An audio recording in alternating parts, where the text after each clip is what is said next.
لو انت عندك التهابات في اللثة، عندك التهابات فين؟ في اللثة، بتعمل صوت شخير لمؤاخذة وانت نايم، تمام؟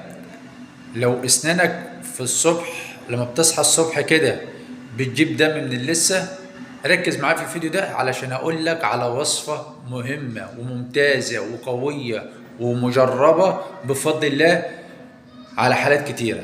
ركز معايا وصلى على الحبيب النبي صلى الله عليه وسلم، أكثر من الصلاة على النبي صلى الله عليه وسلم. هتجيب المعجون بتاع السنان بتاع حضرتك، المعجون اللي انت بتستخدمه، تمام؟ هتحط عليه رشة ملح. على ايه؟ على معجون السنان هتحط عليه رشة ملح وتبتدي تستخدمه عادي مرتين في اليوم. مرتين في اليوم، مرة الصبح أول ما حضرتك بتصحى، والمرة التانية قبل النوم. بفضل الله هتعالج معاك المشكلات اللي أنا قلت لك عليها دي. عايز تزود الفوائد أكتر؟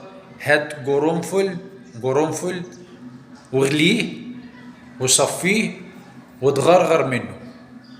بفضل الله أنت عالجت المشاكل بتاع التهابات اللثة والشخير والدم اللي بيصحى لما بتصحى الصبح تلاقيه. في ناس بتصحى الصبح تلاقي دم ظاهر على اسنانها بسبب اللثه، ده برضه هتعالجه. لايك وشير وصلى على الحبيب، قلبك يطيب. سلام.